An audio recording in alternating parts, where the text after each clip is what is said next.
Hello, folks. It's Jim Kiefer here again. I haven't had a session in, I guess about a week now. I've been out in my woods the last 7 days at a cabin, and just got back yesterday. Was exhausted, and well, pretty much all I did was sleep. So I thought we'll give it another, excuse me, another shot today. Um, Today's day 47 in Nancy Guthrie's abduction. She's been missing for 47 days. Have we found out anything new as far as from law enforcement? Really, not much. It doesn't mean there's nothing going on behind the scenes. The investigation is ongoing. It's not a cold case. There's been so many leads that they have to follow up on each and every one to rule them in or out. And, with so many people out there that I see, posting on the internet, YouTube and so forth, that are psychics, mediums, tarot card readers, they've all produced their theories or their own responses from their interactions with the spirits. And they all have their talents and their skills and their enhanced abilities. And, that is the information that we're seeing or we're hearing ourselves coming from these spirit boxes, is it all accurate? Is it usable information? Could be. Not everything is. Just think about all the leads the police are trying to track down. They've got over 40,000 leads that they're working on.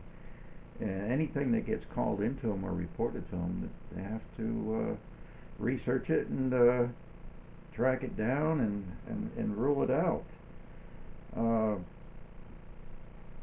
to see, if it applies to the case or not. I view spirit responses as potential leads. Just like if somebody picked up the phone and called in, they think they know something or they heard something or they saw something. Well, hearing from the spirits, they're all potential leads too. They may not all come to fruition. They may not all be helpful, but they are responses. And, sometimes the information you get could be spot on. And in the end, when they do locate her, you start connecting all the dots and you say, well, the spirits did say this, they did say that, and it's all adding up now. It may not make any sense at this point, but, you're getting information. Whether you get it from me when I talk to spirits, which isn't that often, but, you get a little information, and then you listen to other people and you make your own mind up about what you hear and can go from there.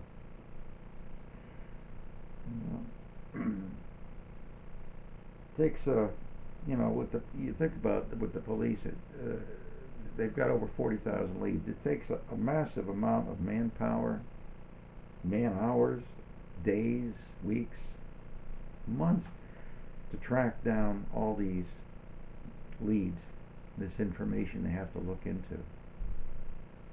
They can't rule anything out and disregard it just because somebody called it in. They don't think it's relevant. They got to check it out. Right now the investigation's still active, but their resources, there's other things going on that they have to deal with too, and the manpower, has kind of dwindled down. There's still people working on the case, but it's a lot more work for those that are remaining active on the case to track down these leads and follow up on them, because they have to decide whether the information they get is useful, productive, or rule it out.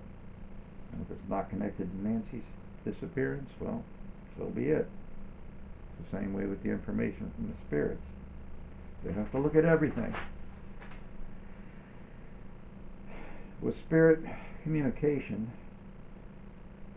Basically the same thing. These people on the internet, they ask questions, or they do their tarot card readings and they get information. And sometimes we get responses.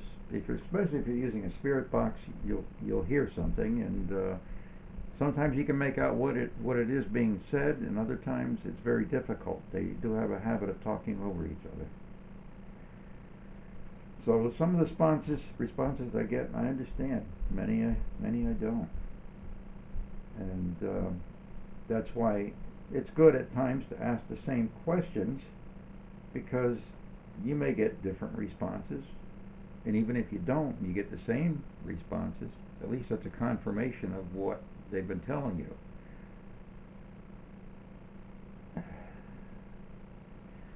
And sometimes I have to go back and listen to the audio again, and I may hear something initially while I'm videoing it and say, well, I think they said this, but come to find out it wasn't quite what I thought I heard.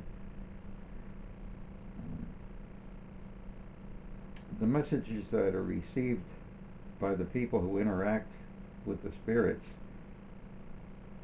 like I said, are like possible leads in the case. It will still take us as humans and physical beings to investigate these spiritual leads to see if they are going to be helpful or not. Now, if you live near the Catalina foothills or Tucson area or somewhere in Arizona, you may listen to what the spirits are saying or what other people are saying on the internet, and be in a better position to make your own mental connection with what is being said. I'm here in Connecticut, and when I talk about different things, I know the terrain by looking at it on TV, but that's the extent of it. People who live out there, they know the terrain, they know the area, and they know what words are said by spirits that may have a connection, and that's something that they can look into, or know somebody that's in a position to go check out an area. You'd certainly be in a better position, to investigate that lead or that response from the spirits, and decide after you check it out, as far as the connection you made to what you heard, whether it's helpful or not. In talking with spirits, I always invite only the benevolent entities, those that will be helpful in answering my questions honestly.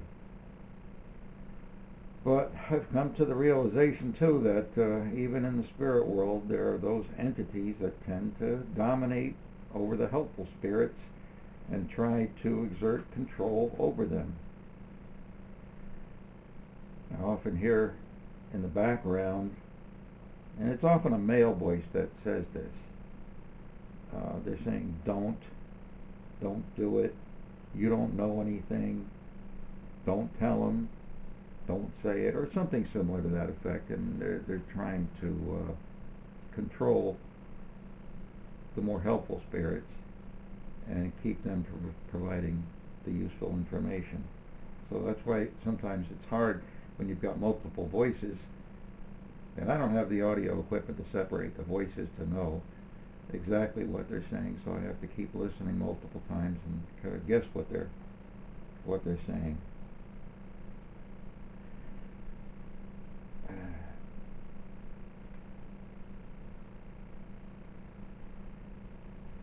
These entities in the background can be quite intimidating to these other spirits, but at times the spirits will kind of hold the line on them and answer anyway, or do what is asked of them. Like if I'll ask a spirit to turn a flashlight on, or come close to my equipment and an alarm will sound, sometimes I can get them to do that, but there's often that controlling entity that prevents them from doing it. So it would seem that in the spirit world, it's kind of like in the physical world, that there's some sort of hierarchy, or always that one angry person who feels they're in charge. I've heard good spirits resist entities by telling them to shut up, stop it, and like I say, and then answering my question or turning on the flashlight. It's interesting how that goes. That's why I like talking with spirits. There's never a dull moment. But also, these low frequency entities can steer you in the wrong direction by giving you bad or inaccurate information. So you ultimately end up taking down all the information that you receive.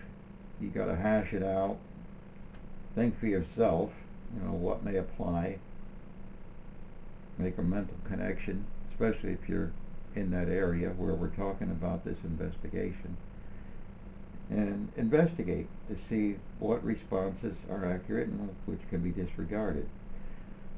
Often there are many spirits talking at one time and you can't understand anything they're saying.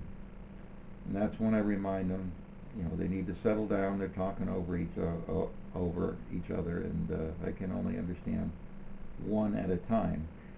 Now, before I have a session, I invite the spirits, and I only invite the benevolent spirits that will be helpful. I specifically mentioned no demons, no evil entities. I only want helpful spirits here. And I also mentioned that if you're one of those entities that likes to control other spirits, you're not welcome either, because you're not being helpful.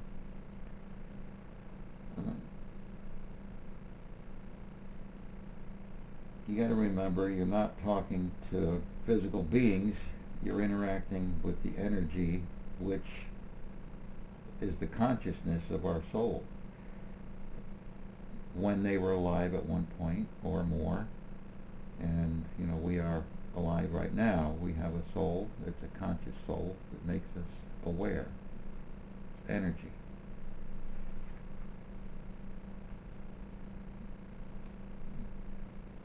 Now, as energy, these spirits, they can take a physical appearance or manipulate your environment. They can manifest into something we or our equipment can see briefly, but it takes a lot of energy. So they'd have to draw energy from the surrounding environment to accomplish this.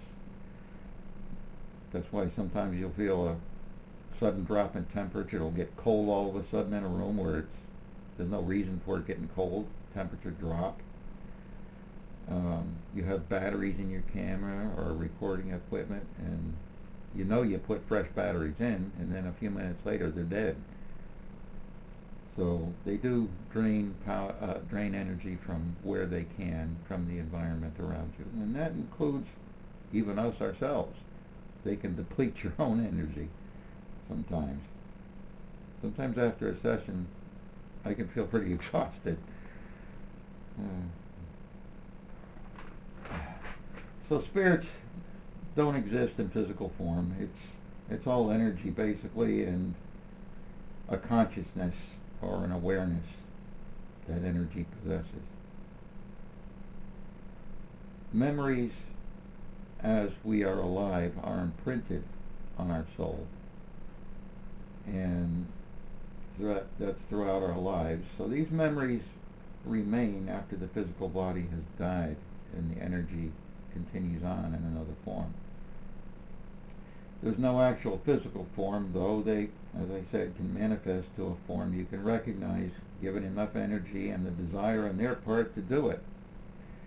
So without actual form and being pure energy, they communicate they communicate amongst themselves and us using the energy of their consciousness, the thoughts. They don't have a mouth like we do. But when you think about it, even when we talk, we have to think about what we're going to say before we open our mouth and say it. Well, by the time we even think about opening our mouth to say it, the spirits already know what we're going to say. That's why a lot of times when I go to ask a question, or you watch on YouTube somebody else talking to spirits, they'll start talking before the question even comes out. And that's because they know what you're going to ask before you ask it. It's just, the energy of thought is just instantaneous.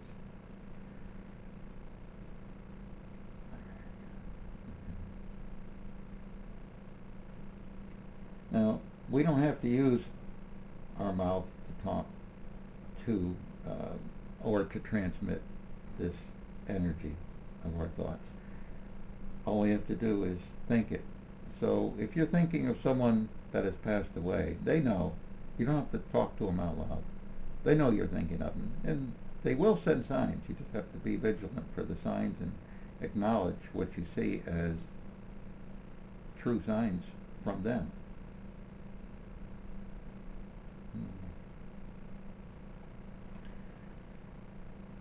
So when I'm talking to spirits, I'll often start getting a response before I ask the question, as I said. Now the veil between our world and the spirit world is quite thin. You know, as physical beings living here on Earth in this body, we can only hear certain frequencies, and we can't see in all light spectrums. Very limited by our senses. But in time and technology, we've developed equipment which enables us to see things that we can't see with our own eyes, and hear things that our eyes can't pick up, our ears can't pick up, and our brain can't perceive.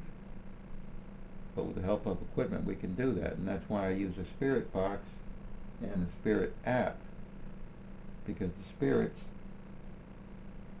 are able to manipulate the energy that's in these devices and the sounds, and create their voice so that they can be heard.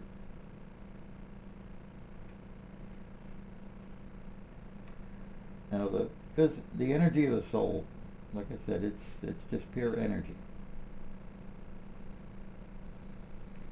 Without a physical body, and then without the physical body, it doesn't have the limitations that we have.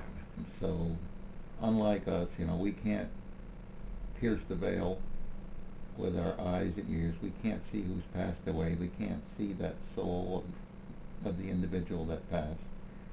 But we can interact with their energy.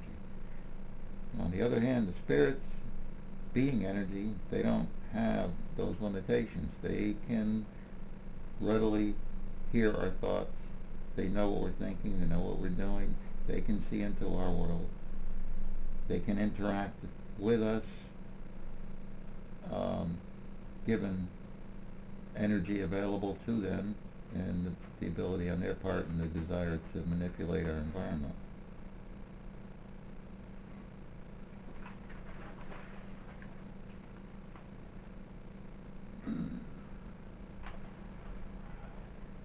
So the knowledge of the spirits is a universal consciousness. Now the responses I get from the spirits, they're expressed through the conversion of their energy, as I said, with these devices.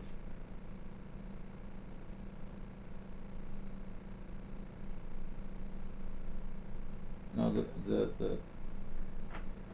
spirit box and the speakers and all this little get-up I got here, it's basically a one-way conversation as far as communication goes with the spirit world. I don't need any of this to talk to the spirits. I'm not psychic or a medium. I can't receive signals or messages in my head or any visions. Or I get feelings, and over time I've gotten better at recognizing signs from them. But this spirit portal box and my spirit app, it's meant to help them communicate with us. It allows them to interact with the physical world by manipulating the energy that's involved in the technology in these devices.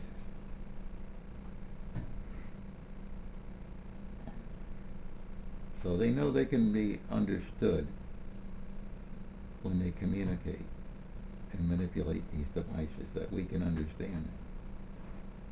Sometimes they're surprised to know or to find out that they can be heard. And I do have a previous recording of it's only about maybe 20 seconds long or more, where the spirits acknowledge that their voice can be heard, and one female voice says, "Can he hear me?" And yes, indeed, we can. So sometimes they're surprised at the fact that we can, and then they jump on it. And a lot of times, like I say, they talk over each other, and they're all trying to communicate at one time, and it's very difficult to make things out.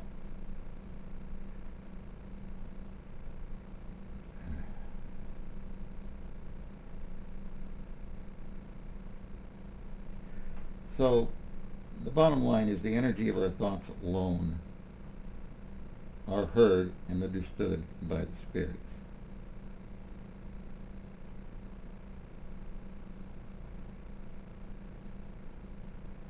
The spirit box just provides an opportunity for the conversation to be two ways between the spirit world and the physical world. Kind of like an electronic Ouija board with sound. With that being said about spirit communication and the methods that people use and I use, has any of this information provided by the spirits been useful or helpful in Nancy's case? Well, I guess at this point time will tell, and we probably won't find out until she or her remains are found, or the person or persons responsible for abducting her are caught and arrested. Now, law enforcement is ongoing with their investigation. They continue to run down all possible leads. They're determined as ever to solve this case, no matter how long it takes, and bring closure to the family. So what has law enforcement provided us as far as information concerning Nancy's disappearance? Well, basically they gave us a time frame at which certain things happened in and around the house, both during, before, and after her disappearance. We were told by law enforcement that basically nothing of value was taken as far as monetary value, and that it was pretty much targeted for Nancy. They did take cameras.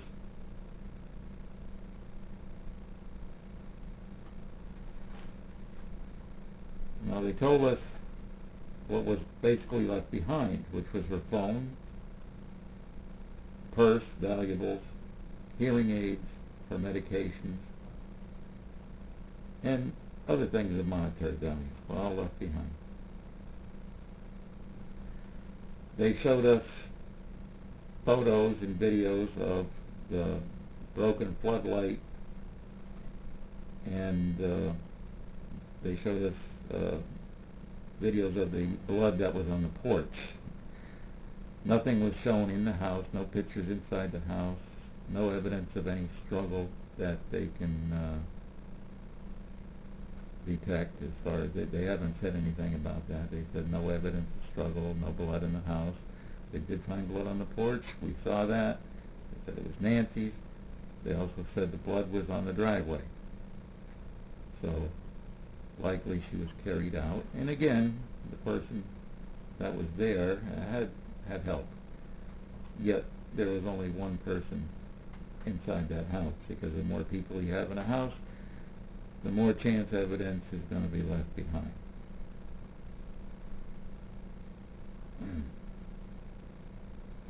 They said no, there was no forced entry. So question remains, did They knock on the door, ring the doorbell. Did Nancy open the door in the middle of the night? She didn't have her hearing aids in when she went to bed, so, it's hard to imagine she heard anything. Was somebody already in the house when she got home? Somebody in the garage and went in that way and followed her in? Who knows? But there was no forced entry.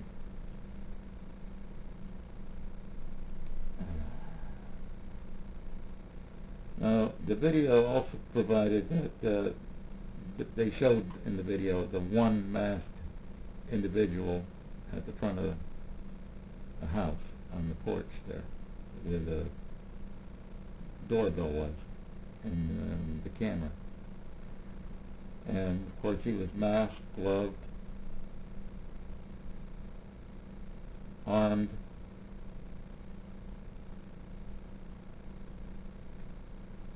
They said they have more videos of the backyard area, but nothing they showed the public. They got some video of before the abduction, looking for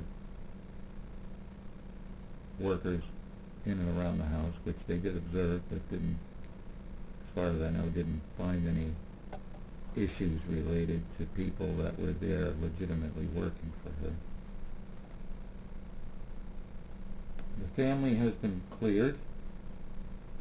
That was put out a while back by Sheriff Nanos. Family was cleared. Annie Guthrie's car had been impounded for quite a while, but she did get it back the other day, eventually. Had a thorough forensic examination of the car. They didn't say anything about any findings. And the family members took polygraphs. They passed with flying colors. They've been nothing but cooperative. They allowed searches, collection of evidence, or possible evidence. And so nothing so far as law enforcement is concerned, points to any members of the family. The genealogy DNA testing is ongoing and will take some time. It could take many months, up to a year. Yeah, it's a long time. There's, I guess, mixed DNA there, and it's quite a challenge these days. I'm sure over time that process will get quicker. We know that using the signal sniffer to detect Nancy's pacemaker hasn't been successful, and the glove that they found nearby discarded the DNA they tracked to a restaurant worker who had discarded it, so they pretty much ruled that out.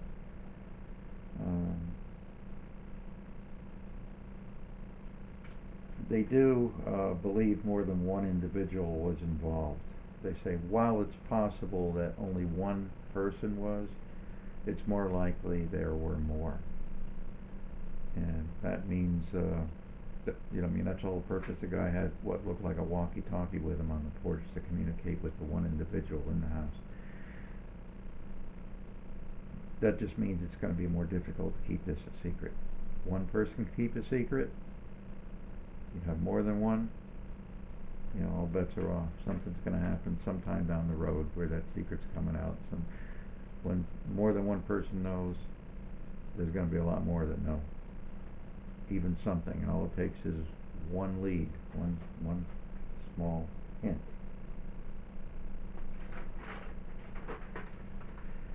Now, Sheriff Nanos says he knows that this was or he believes this was targeted, and he has his own theory of the motive, but he hasn't been forthcoming with his theory of why this was committed.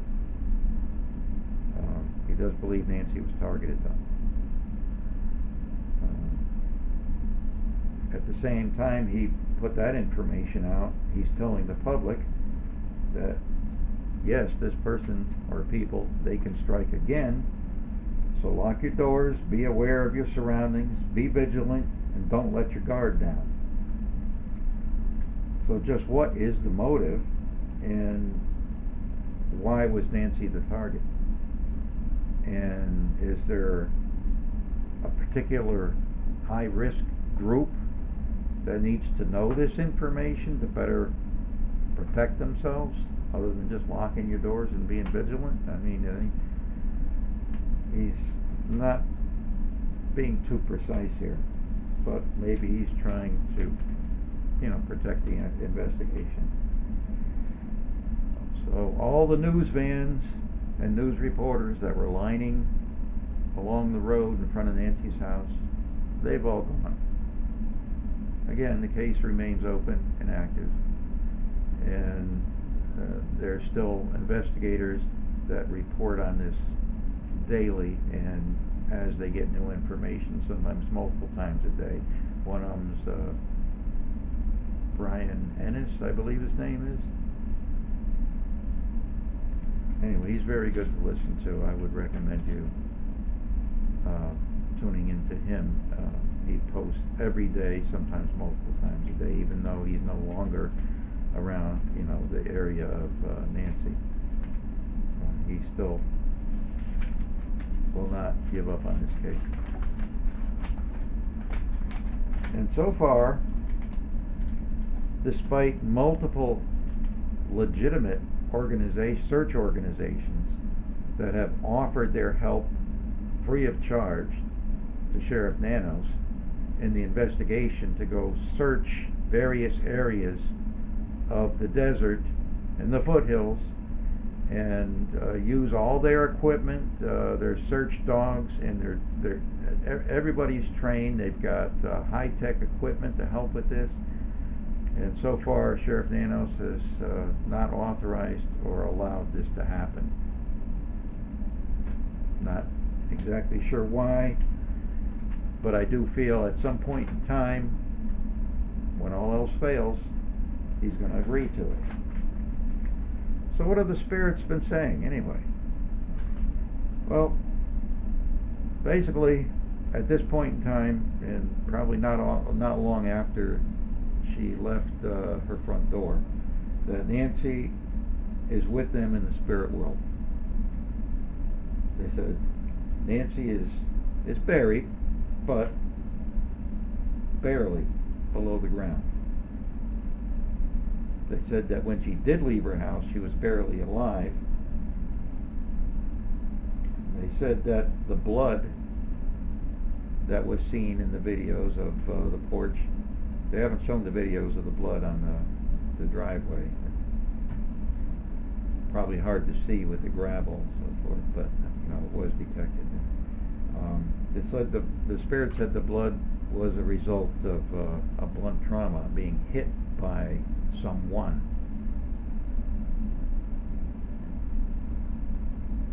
And again, the spirits, indicate there was basically one person in the house, but more than one person was involved.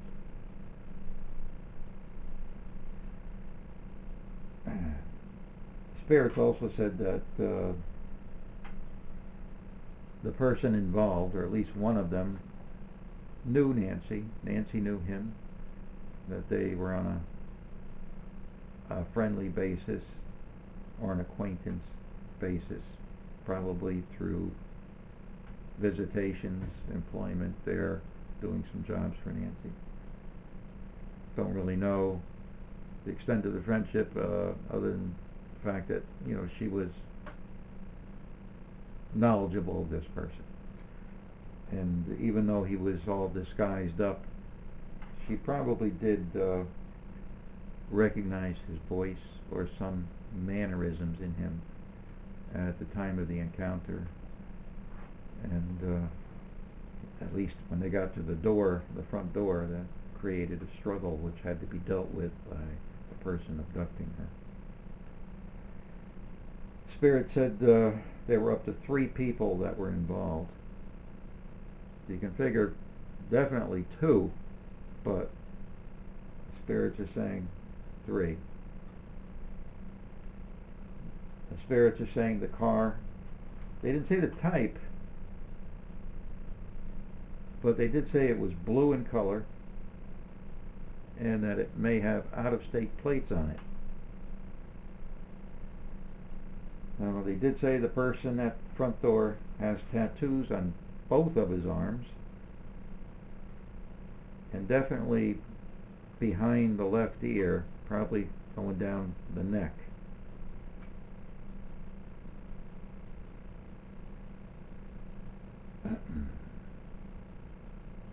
Now, the person involved in the abduction were definitely familiar with the interior and exterior of Nancy's house.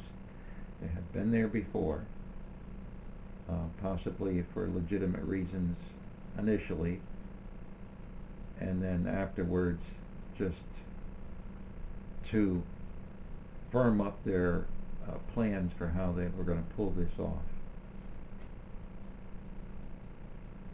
Now, Tommaso, the son-in-law, he's not directly involved, but he's also, according to the spirits, familiar with the person that took Nancy.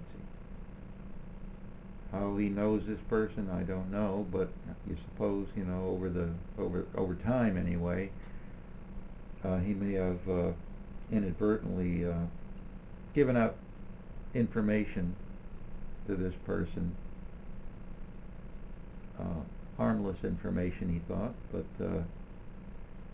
I guess this person was interested and used that information to enhance his ability to pull this off.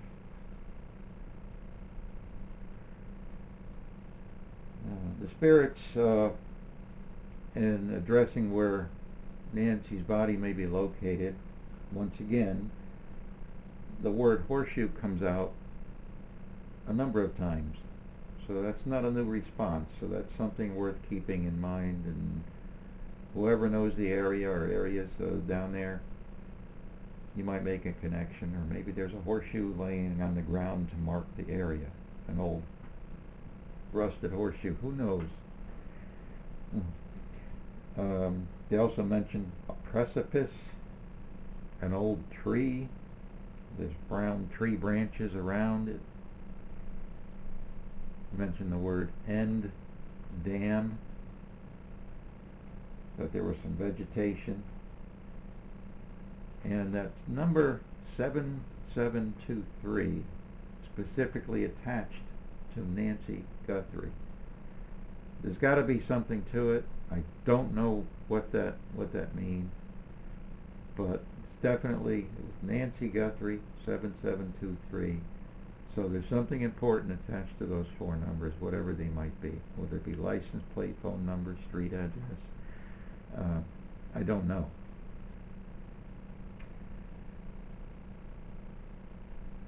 The spirits indicated that the pacemaker was removed and destroyed. And I think that was pretty early on because of the Bluetooth capabilities and the risk of being tracked by it. At least one of the abductors was 51 years old, according to the spirits. Said he lives in Arizona, not far from Nancy. Spirit said the ransom notes were fake. People just looking for a chance to make a quick buck or fortune. The spirit said the gun that was in that cheap holster on his crotch was a fake. They said it was a pellet gun. Buy anywhere, Walmart, cash carry, no ID. So looking into the gun stores like the law enforcement did, I mean they had to do that, but this is something that was brought to the scene of an 80-year-old debilitated woman where who lives alone, you don't really need a real gun for that. You just need intimidation, a means to ensure compliance. So I have a few questions for the spirits today. And we're going to start that momentarily.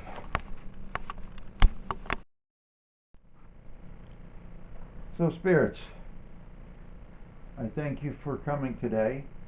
I did ask for Nancy Guthrie to be here with us today. I hope that she is. And again, we're still trying to find answers to what happened to Nancy Guthrie. She's been missing now 47 days. So, my first question is Nancy Guthrie here with us today?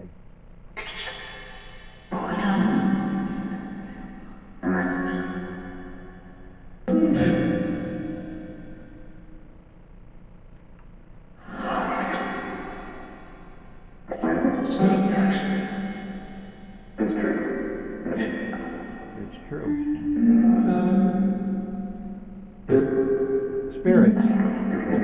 Spirits, settle down. Hey, I know you're all eager to talk, but one at a time. Got it? Okay, settle down.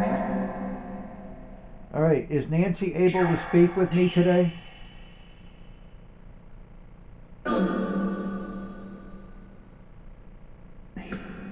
Are you able to answer questions for me today?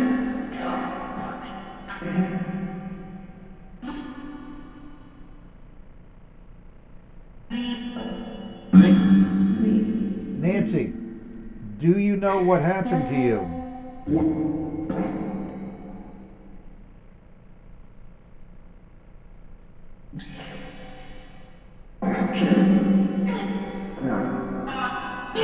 Hey, you guys are doing it again. Come on. Hey, give me a break. Yeah. Nancy, do you know what happened to you?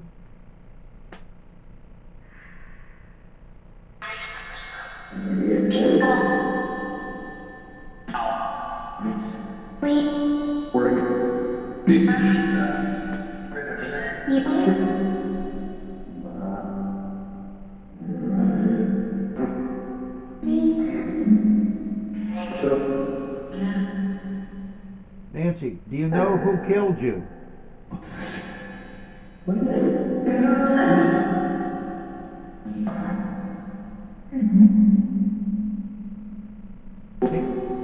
Nancy, do you have a name? Is there a name for the person that killed you?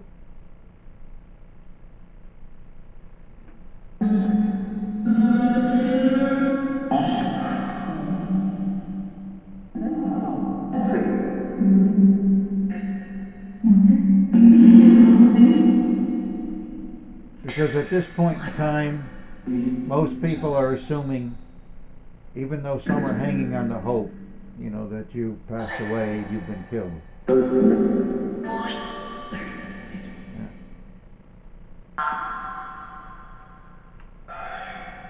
Spirits, Nancy, how many people were involved in taking you?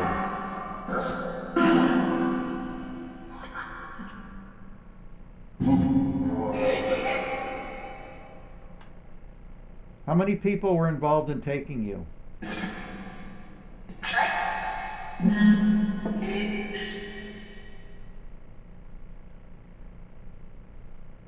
Can you tell us, Nancy, can you tell us where we can find your body?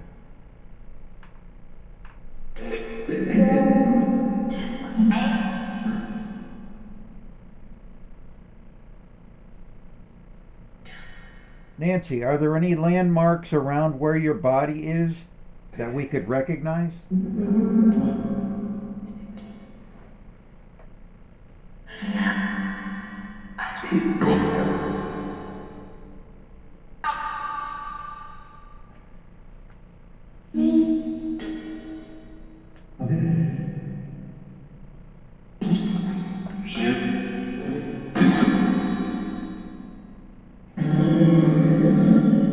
All right, spirits, hey, all right, take a break, stop. Yeah, stop. From what, spirits, Hey, Spirit, from what you have told me, Nancy is barely under the ground. Was anything placed over Nancy's body when they buried her?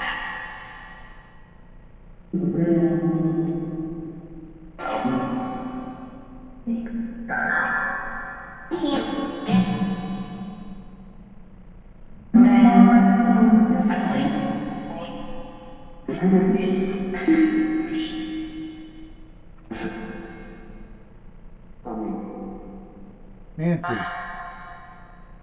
or spirits, why was Nancy taken?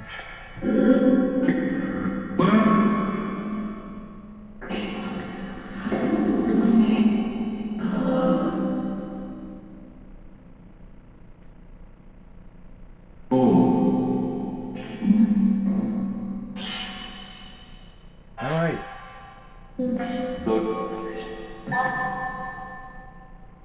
All right, I'm going to ask this question of Nancy.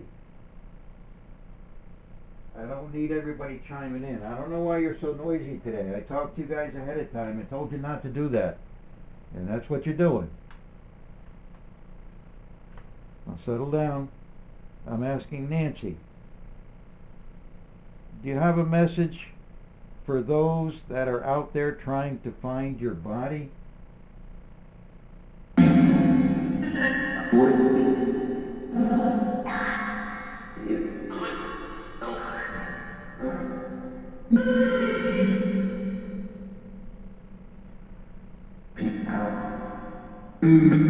No. Well, that's what we're trying to do, is help. Huh?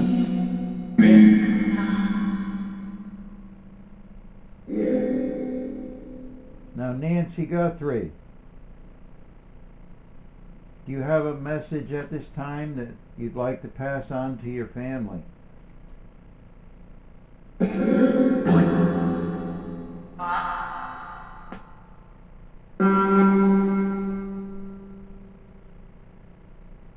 Nancy, do you have a message for your family?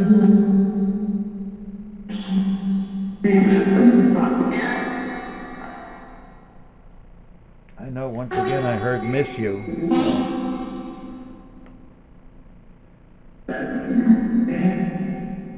All right.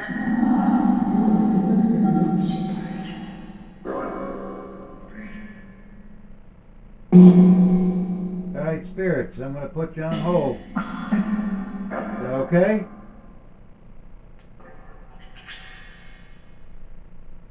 All right. So, as you watch other people on YouTube and elsewhere reach out to the spirits and listen to their responses, you just treat the responses as potential leads. And if you're in a position to investigate or follow up on any of these leads or anything that you hear that gives you a mental connection to the area, or if you know someone that lives in that area that could possibly follow up on something you heard that may give you an idea for where to look, and let them know and have them investigate and check out, just like any other lead, to see if it's a worthwhile bit of information or nothing at all.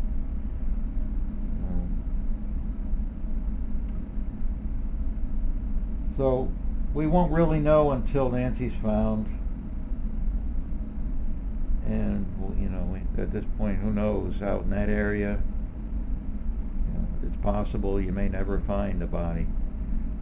But given the interest in this case by so many people, and the drive that some people have to just keep going until it is solved, that it's quite possible we may find her, maybe inadvertently through a walk, or walking a dog, or while bringing something home, or leads like from what the spirits give us. Or unless one of the people involved is caught, or someone with knowledge passes on that knowledge. Nobody's claimed their reward yet. Believe me, if I knew anything for sure, if I was down in that area, I'd be looking into this. Like I said, not so much. It's not. For some people, it's they're motivated by the money, but this case, if it's baffling to law enforcement. We've got the brightest people working on this, and the more people working on it, and the more things they look into, the more you want to know what the end of the story is going to be. And hopefully, like I say, in my lifetime, we're going to find that out. Because, well, the news media has left the area and the coverage is decreasing. People tend to forget other things happen that, overshadow what has happened here. But I'm not going to forget. And I know there's a lot of people out there, and of course the family isn't going to forget. They're never going to give up hope, even though so many people, including myself, are, confirming that, as far as what spirits say, she's no longer living at this point, that she's been killed. So, you got to have that thread of hope, I guess, to hang on to. Anything is possible, but each day that goes by, it's less and less likely. Okay, folks, until next time, take care. Bye.